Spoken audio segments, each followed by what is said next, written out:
Le Groenland n'est pas un désert blanc. Ce n'est pas une étendue figée hors du temps.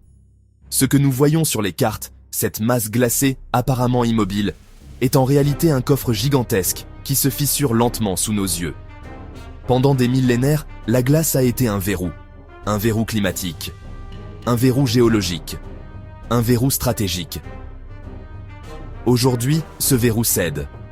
Et ce qui apparaît n'est pas un mythe ancien, ni une civilisation disparue cachée sous des pyramides de glace. Ce qui apparaît est peut-être plus troublant encore, la preuve que notre monde est beaucoup plus fragile et beaucoup plus convoité que nous l'imaginions. Sous la calotte glaciaire du Groenland repose une archive climatique vieille de centaines de milliers d'années. Chaque couche de glace est une page. Chaque bulle d'air emprisonnée est un échantillon de l'atmosphère passée. Lorsque les scientifiques fortent ces carottes de glace, ils ne cherchent pas un secret spectaculaire, ils cherchent le temps. Et ce qu'ils ont découvert au cours des dernières années est profondément dérangeant. La calotte glaciaire du Groenland n'est pas aussi stable que nous l'avons longtemps cru. Des analyses de sédiments extraits sous plus d'1 kilomètre de glace ont révélé la présence de matière organique, de restes végétaux, de traces d'un sol ancien. Cela signifie qu'à une époque pas si lointaine à l'échelle géologique, le Groenland n'était pas entièrement englouti sous une glace permanente. Il était en partie vert, vivant, exposé. Si cela s'est déjà produit naturellement, alors la question n'est plus est-ce possible, mais à quelle vitesse cela peut-il se reproduire? La fonte actuelle n'est pas une projection abstraite, elle est mesurée en milliards de tonnes de glace perdues chaque année. Les satellites observent l'affaissement progressif du socle rocheux, soulagé du poids immense de la glace qui disparaît. Les glaciers côtiers accélèrent, certains se fracturent, d'immenses blocs se détachent et dérivent vers l'Atlantique.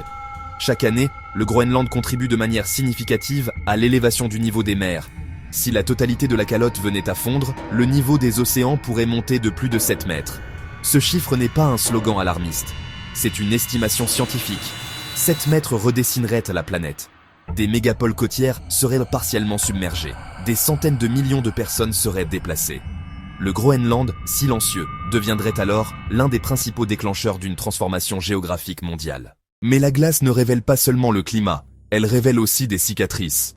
En 2018, grâce à des radars capables de pénétrer la calotte glaciaire, les chercheurs ont identifié un immense cratère d'impact sous la glace du nord-ouest du Groenland. Le cratère de Hiawatha, d'environ 31 km de diamètre. Un impact météoritique colossal, dissimulé pendant des milliers d'années. Sa découverte a surpris la communauté scientifique, non pas parce qu'elle prouvait une catastrophe extraterrestre cachée, mais parce qu'elle montrait à quel point nous ignorons encore ce qui se trouve sous cette masse glacée. Si un cratère de cette taille peut rester invisible jusqu'au XXIe siècle, que reste-t-il encore à cartographier? Le Groenland est l'un des territoires les moins explorés sous sa surface réelle. Nous avons des cartes satellites de Mars plus détaillées que certaines portions de son substrat rocheux. La glace cache aussi des traces humaines. Dans les années 1960, en pleine guerre froide, les États-Unis ont construit Camp Century, une base militaire sous la glace. Officiellement, un centre de recherche scientifique, officieusement, un test pour un projet plus vaste, la possibilité de dissimuler un réseau de missiles nucléaires sous la calotte arctique. Le projet fut abandonné. La base fut laissée à l'abandon. À l'époque, on pensait que la glace resterait éternelle et ensevelirait définitivement les déchets. Mais la glace n'est plus éternelle. Des études ont montré que si la fonte se poursuit, certains déchets chimiques et radioactifs pourraient être réexposés au cours des prochaines décennies ou du prochain siècle. Ce n'est pas un scénario de film. C'est une conséquence logique d'un pari stratégique fondé sur une hypothèse climatique erronée. Au-delà de la science et du passé militaire, il y a le présent géopolitique. Sous le Groenland se trouvent des ressources stratégiques, terres rares, uranium, minéraux critiques essentiels à la fabrication de batteries, d'équipements électroniques, de technologies militaires et spatiales. Dans un monde où la transition énergétique dépend de métaux spécifiques, où la rivalité technologique entre grandes puissances s'intensifie, ces ressources deviennent cruciales. Le Groenland, territoire autonome du Royaume du Danemark, se retrouve au centre d'un intérêt croissant. Les États-Unis ont renforcé leur présence diplomatique et stratégique.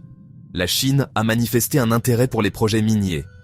L'Arctique devient progressivement un espace de compétition économique et militaire, non pas à cause d'un artefact mystérieux, mais parce que la fonte ouvre des routes maritimes autrefois impraticables.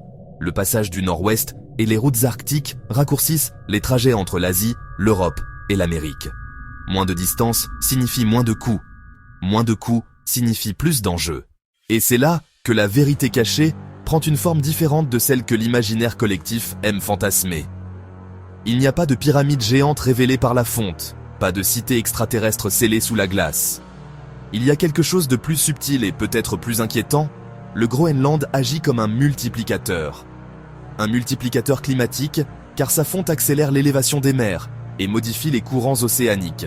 Un multiplicateur politique, car il intensifie les rivalités entre puissances. Un multiplicateur économique, car il expose des ressources stratégiques dans un monde déjà tendu par la compétition énergétique. La glace du Groenland contient aussi un autre message, plus profond. Les carottes glaciaires montrent que le climat de la Terre a déjà basculé rapidement dans le passé. Des périodes de réchauffement abruptes se sont produites sur des échelles de temps relativement courtes.